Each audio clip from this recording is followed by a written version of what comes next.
We interrupt this program to bring you a special news coverage assassinated in the attack Pearl Harbor, Hawaii by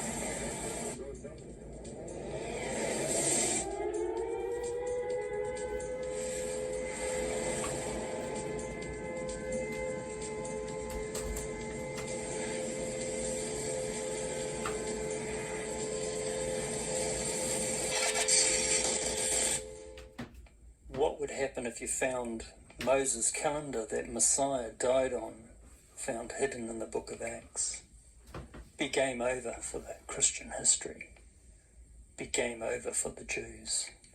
If we found the disciples keeping Sabbath, even keeping the feast and the festivals after the death and resurrection of the Messiah, what would that do to the Judeo-Christian paradigm?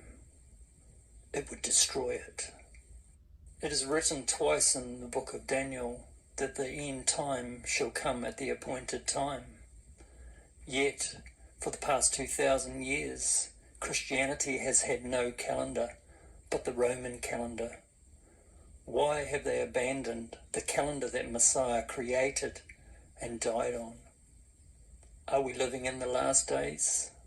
Are we in the final 3.5 years? When will the time of the end come? How long will it last for, this great tribulation called Jacob's trouble? Will it be like the days of old? The amount of days that Messiah had his ministry, the amount of days that the Exodus, the amount of days that Noah endured in the destruction of this world. Welcome to Apocalypse Now. Is it by chance the Exodus, the days of Noah, the days of Messiah's ministry are all 490 days? Is it by chance that the dates in Scripture will play out again in the future? Going back to the Qodesh calendar discovery, it must be noted that when I started this intense investigation back in 2012, I had no idea what I would eventually discover, let alone uncover, over 12 years later. Okay, let's get some context. I, like many researchers, biblical researching, was not convinced that the Jewish calendar was the original biblical calendar or could be called the true Hebrew calendar, and at that time it was still considered that the original calendar was actually hidden or lost. I was also convinced that the Gregorian calendar, called the Christian calendar, with its 7-day week, could not be considered the biblical calendar.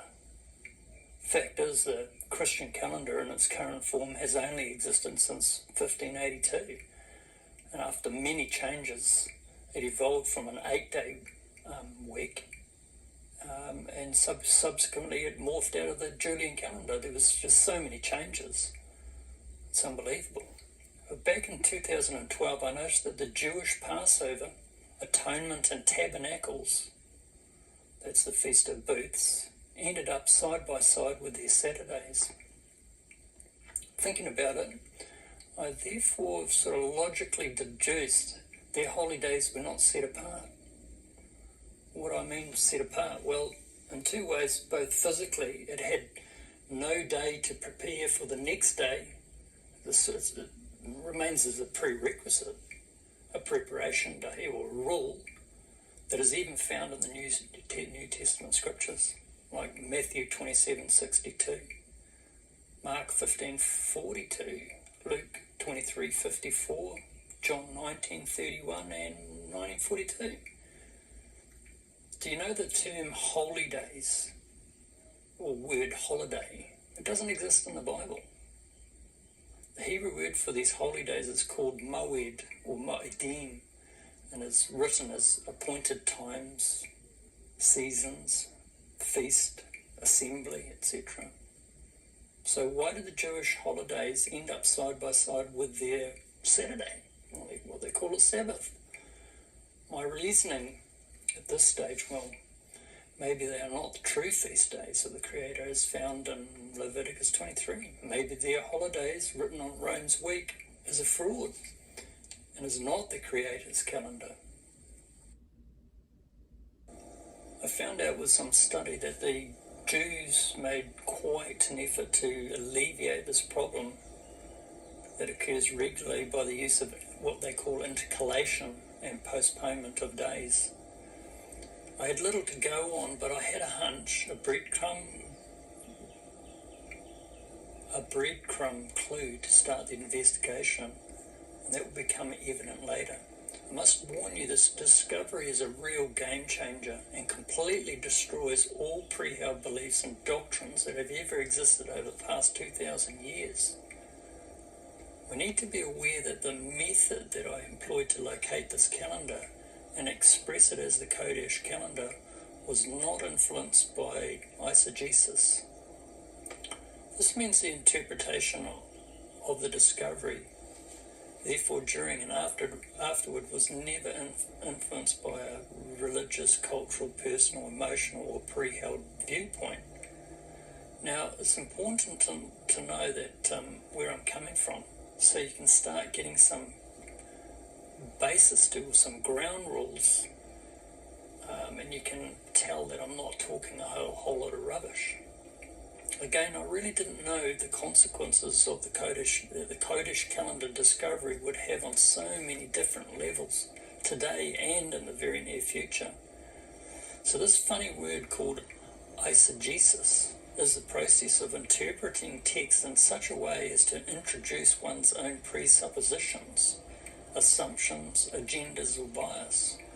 It is commonly referred to as reading into the text. Most biblical studies is often done this way to prove a pre-held point or concern, or to provide confirmation of a pre-held agenda. A pre-held view, by example, would believing that Rome's planetary week, Saturday, Sunday, Monday, Tuesday, Wednesday, etc., is the same as creation week, as in the book of Genesis. This is commonplace in Judaism and Christianity, and it is a supposition. You see, at the beginning I held this view, but had no hard evidence to back it up. A good example of this is the Jews say, well, we've been counting a succession of uninterrupted Saturdays since Moses, but unfortunately this cannot be considered as truth. Christians, like Seventh-day Adventists, will say, well, the seventh day is the Sabbath of the Lord thy God, so the seventh day of the week is the Sabbath. I say as an investigator and a researcher, okay, so prove it. And away they go, ranking this and that, and they can tell you what day of the week, month, etc., using the Gregorian calendar, but if when I say use scripture alone, none of them can do it. What I'm saying is that, can you tell me what day of the week, what month and what year it is today using scripture alone? The common held Christian belief is God nailed his holy days to the cross along with all the week and beggarly Sabbaths of the Jews, and then they turned around and substituted the first day of the week as the new commandment. But he never spoke about it. And there was yet another deception, how Easter replaced Passover and Christmas replaced his birth. And I say, yeah, right. So if you're listening in and you're most probably sitting on the fence undecided, I'm sure you'll find what I've discovered is interesting. The Qodesh calendar has been discovered and presented on an exegetical level of understanding, which means by careful and objective analysis. See, I have this staunch view: the Bible must be able to interpret the Bible.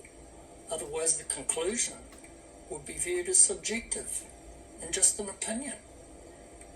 The greatest deception that has ever been hoisted over mankind is the belief in the Gregorian week or the Roman planetary 7-day week. So where did this all start? I remember way back, I'm talking back in 2012, I remember back then I was on Facebook, in the days when you're on the control grid, when a guy said he was really disappointed how God had left very little instruction on how the calendar worked. Well, I understand, yeah, that's true. There are instructions to the days of the month, but very little information of how it sort of works. This is obvious, as there are literally hundreds of calendars out there in the world today, and many call themselves the biblical calendar. It's logical that not everyone can be right. Then this guy said to me, if Christ died on the 14th, then 3 days and 3 nights later, the 7th day must be the 17th. I went, okay, Passover, 14th plus 3 days, yeah, that's right, 17th it's got to be the 7th day of the week. And what's more, I found that Matthew 28:1 and John 21, the scriptures confirm it.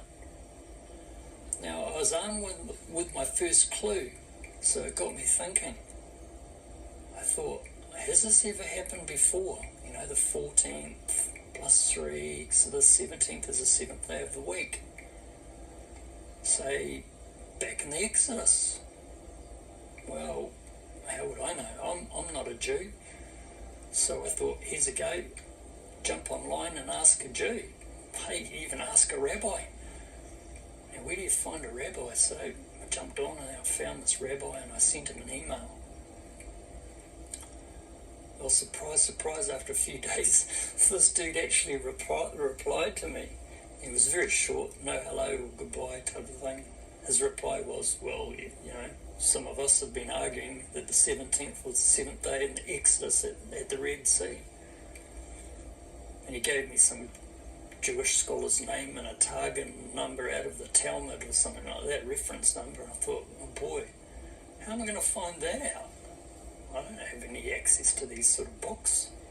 Anyway, this was exciting stuff. Now I had 2 clues.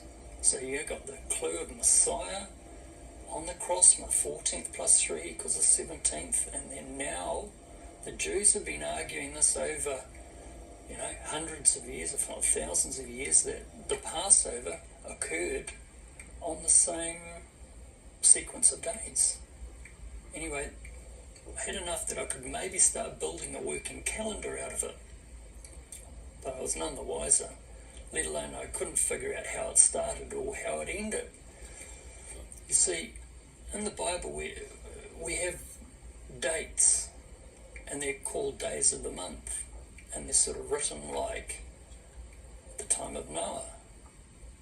In the book of Genesis it says, in the 600th year of Noah's life, in the 2nd month, the 17th day of the month, the same day were all the fountains of the great deep broken up and the windows of heaven were open. There are about 250 events recorded as these days of the month, but none state what day of the week they occur on. This is what I was trying to figure out. What day of the week did these days of the month occur on? I found that the Jewish feast days, they changed every year. They floated about on the planetary week, on the Gregorian calendar. They change every year. And I was just sort of told, well, that's just how it is.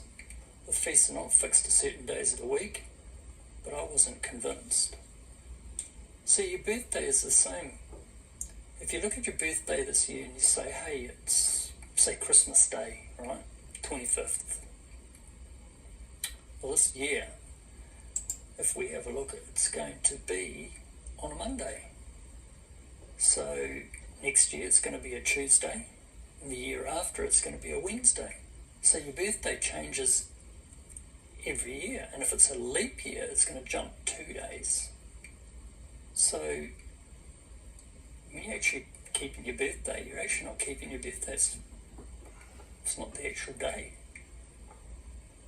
Now, about 2 or 3 months in, I'm getting really frustrated here. I just couldn't be able to figure out how the calendar started and the calendar ended. I burnt up pages in a book with a pencil and trying to work them out in triangles and circles and squares. And anyway, I heard this small voice say, count backwards. So with lines of 7, 1, 2, 3, 4, 5, 6, 7 day week, and in boxes, rows of 7 days. I put the 17th, I put a circle around it, I put the 17th was the 7th day. And then I counted backwards. 17, 16, 15, 14, 9, 8, 7, 6, 5, 4, 3, 2, 1. Bang, there it was. I landed on the 5th day of the week in creation week 1. This is exactly at the time that this Yahweh, the Creator, had set the sun and the moon. He'd done that on week day 4. He set the sun and the moon, didn't create it. Create means bara, but he actually set the sun and the moon so that the 5th day of the week was the 1st day of the month. And there it was. And that's what we find. We go to in the book of Genesis, it says the word seasons. Remember what we're talking about, holy days, or moedim? Moedim, them are their days of the month. And I said to my wife, I've cracked the code. I've done it. I just counted backwards. She looked at me and said, men are slow learners. So you might say, well, so what? What have you proved? Well, the discovery finds at this stage at the 7th day on the 1st month, you see these 7th days occurred on the 3rd, 10th, 17th and 24th days of the month 1, or days of the 1st month. And what's more, this also proves that Passover is midweek. Daniel 9:27. And in the midst of the week he shall cause the sacrifice and the oblation to cease. Well, it's talking about Messiah. And it's in the midst of the week, Passover the 14th. It's got a 4 in it. Hint, hint, says the Creator. I put a 4 in it so you can figure this out. Well, from here, it literally took me thousands of hours of work afterward to find the unique cycle. It's sure enough to find the beginning, how the beginning of the calendar works out, but I mean, it literally took me hundreds and hundreds of hours, years, to be able to figure out what the unique cycle was, so that we could end up on the same weekdays for these days of the month. Now here's the biggie, and it's a bombshell. I discovered that the days of Adam, Noah's pre- and post-flood event, Moses' Exodus event, and Joshua's entry into the land 40 years later, and Daniel in Babylon and Messiah all kept the exact same chronologies. This is mathematically and astronomically impossible to occur by chance. They were all found on the same weekdays on a very unique calendar that's been unknown to man. Yet each occurred thousands of years apart. Each one of these events is thousands of years, and yet no one has been able to figure this out. So we're talking about chance or design.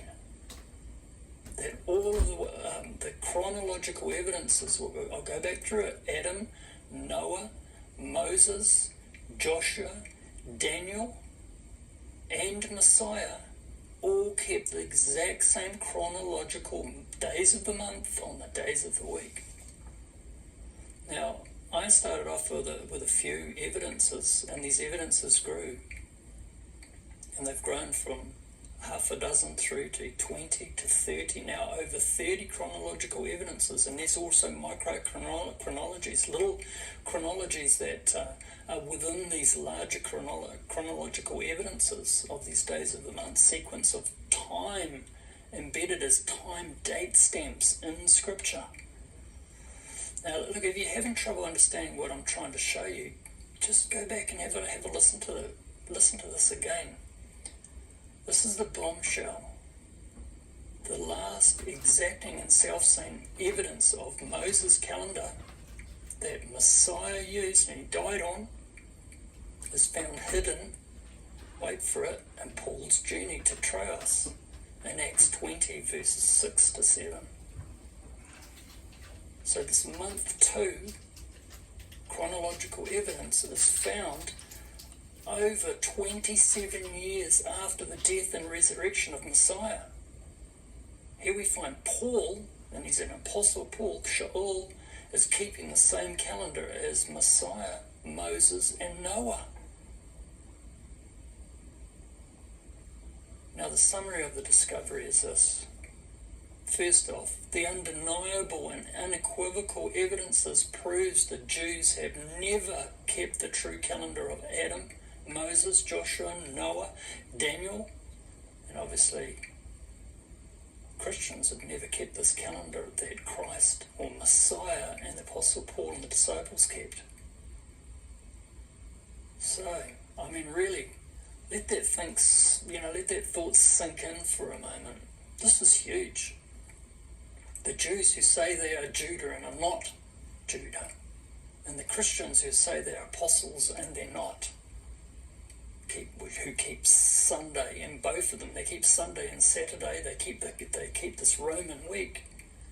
Their argument is completely and utterly a hoax. It's destroyed. Saturday can never cycle and remain constant with a monthly lunar calendar.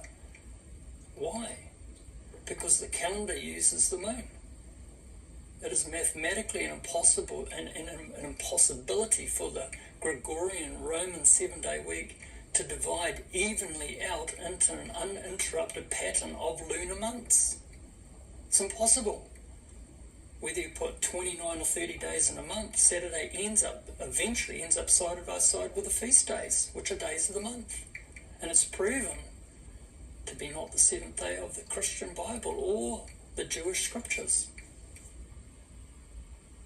The seventh-day Sabbaths are found in a biblical record as days of the month, and vice versa. Every day of the month found in the Bible has been allocated a certain day of the week. This means the Roman Catholic Church and Protestantism is not the original faith. The Intertestament era is a period of time from approximately 3 BC through to about 110 AD, right, if you're using the pagan counting system, as the Gospels and other books were incorporated to become the basis of the Bible as we know it today. Christianity was working against the scriptures in Paul's day as the Antichrist system of worship, and it's proven this day that's exactly what it is. It's evil. So why was the true midweek Passover changed to Easter in Acts 12:4? Why use the word Easter when 29 occurrences in the New Testament say Passover? The Qodesh calendar discovery proves Easter, Good Friday, Saturday, and Palm Sunday is a lie and originates from the fourth beast, the Roman Catholic Church. Now, before you start spitting the dummy at me, I must state that I am not the first to state that Easter is false. Hundreds of scholars have pointed out that Easter has only 2 days. You see, I have the hard evidence. I've got the chronological proof that Easter in Christianity, with its false holy days and the Roman week, is a complete lie from the pit of hell. Here's full disclosure. Easter does not pass the test as witnessed in the sign of Jonah. It says, so shall also the Son of Man spend 3 days and 3 nights in the heart of the earth. Matthew 28:1 reads, in the end of the Sabbath, as it began to dawn toward the first day of the week, Mary Magdalene, the other Mary, came to the sepulchre. We cannot get away from the fact that the first day of the week is the 18th. Therefore, Passover is midweek. Midweek is just day 4. It's not Wednesday. Wednesday's got nothing to do with it. So does that mean the church is an evil and adulterous generation? Let's read Matthew 12:40-41 out again. Catch this. An evil and adulterous generation seeketh after a sign, and there shall no sign be given to it but the sign of Jonah, the prophet Jonah. The sign of the prophet Jonah. Yeah. For as Jonah was 3 days and 3 nights in the whale's belly, so shall the Son of Man be 3 days and 3 nights in the heart of the earth. Yep, that's it. That's what it says. They seeked after a false sign, Easter and nobody in these wicked churches have noticed. I noticed. But I had to first come out of her, my people, so, to find her. So is Christianity as a whole a lie, or even considered a sun worship cult exercising itself as a beast? Here's a prerequisite in the scriptures that the Christian church must confirm to be the true believers. In 1 John 5:10, it says, "He that believeth on the Son of God hath the witness in himself. He that believeth not God hath made him a liar, because he believeth not the record that God gave of his Son." Did you notice the word record? The record that God gave of his Son. Easter is not the record of the Son of God. It is the record of the Son God who was born at Christmas. The words of the Father says that they are liars, as they do not hold the true record of his Son. And that record has 3 days and 3 nights in it. And it must be counted from Passover. In Leviticus 23 and many other places in Exodus, it says the 14th is the Passover of Yahweh our Elohim. The Christian church in its current form is not the early church. This discovery proves that they are Gentiles, which means heathens, who are operating in a replacement theology called supersessionism. See, the past was erased, and the erasure was forgotten, and the lie became the truth. Who said that? George Orwell. I'll repeat that. The past was erased, the erasure was forgotten, and the lie became the truth. The Catholic Mother Church has an alternative reality calendar, and they wrote their own history, injected it back into the Intertestament era. The Protestant Christians are the whore's daughters, who have never come out of this falsehood. Now, I might be a bit harsh, but that was me. 40 years ago, that was me. I was born again in these Protestant churches, which is nothing more than a daughter of Rome. So when did these deceptions take place? It'd have to be around 42 to 43 AD, maybe even late as 48 AD, possibly in the time of Evodius, which is the bishop of Antioch. He was the first bishop of the Universal Church, the Catholic Church. Easter is found in one place only, and that's in Acts 12:4, just after the first ever occurrence of the word Christian. So we're talking about 44 to 48 AD is the first occurrence of the word Christian. See, Acts 11:26. And the disciples were called Christians first in Antioch. Well, Antioch is actually in Syria, not in Jerusalem, not in the land of Israel. So why were these people being called Christians? Only 3 times in Scripture, but it's around about 48 AD.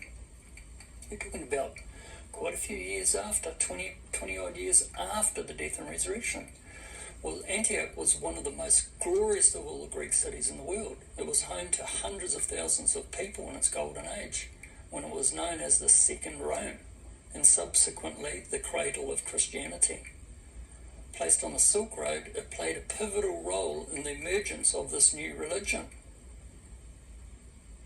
In the many languages that Paul spoke, the Hebrew and Aramaic, words for Christian is Mashiach, or in English, Messiah. Christian, supposed to mean anointed, whereas Messiah means anointed in Hebrew. Christians have certainly not been anointed with the fullness of truth. The true Messiah, the true Christ, is the truth, the way and the light, and reveals error and the lies and tricks of the devil. Now we need to find out who coined the phrase that Christians are the Gentile church. The word Gentile appears over 560 times as the word Goyim, which means nations, heathens, or peoples. All peoples, nations, and or heathens are not God's covenant people. Israel, or Jacob Israel, is his people that were called out. Psalms 106:47. Save us, O Yahweh, our Elohim, gather us from among the heathen.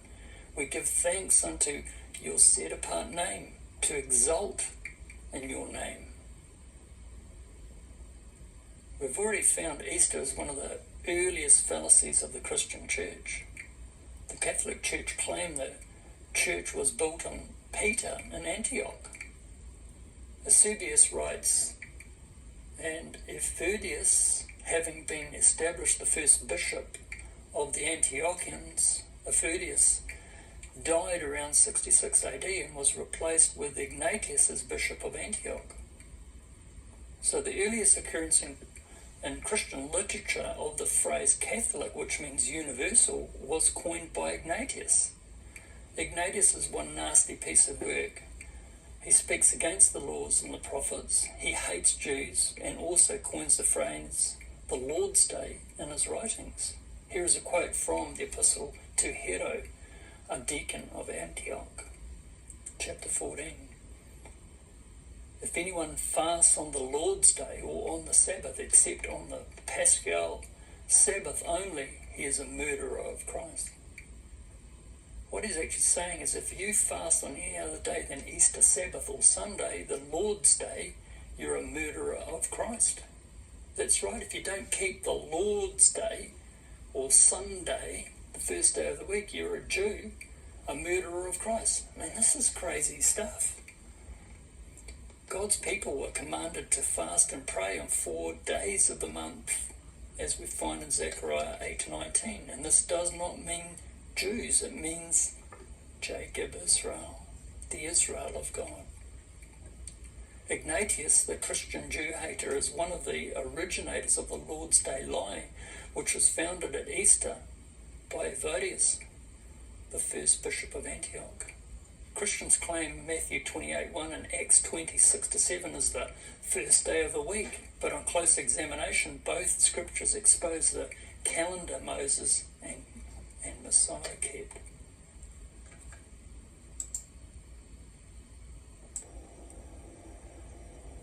So, where does the Lord's Day, that term, appear in Scripture? Have a look in Revelation 1:10. I was in the Spirit on the Lord's Day, and I heard behind me a great voice as of a trumpet. Well, that Scripture actually reads, I came to be in the Spirit on the day of Yahweh, and I heard behind me a loud voice as of a trumpet. The term Day of the Lord appears 31 times throughout the Bible. That means 26 times in the Old Testament scriptures and only 4 times in the New Testament. So we see things have been changed somewhat, along with the history of the true biblical calendar. So we're going to leave it there at this stage, and we're going to come back because, we've got some information to unload and unpack on the true calendar that Messiah kept, which exposes who the true, congregation of Yahweh is in the last days, because they don't keep Saturday and Sunday. They keep certain days of the month that cycle in a very unique calendar, which we've called the Qodesh calendar. Qodesh means set apart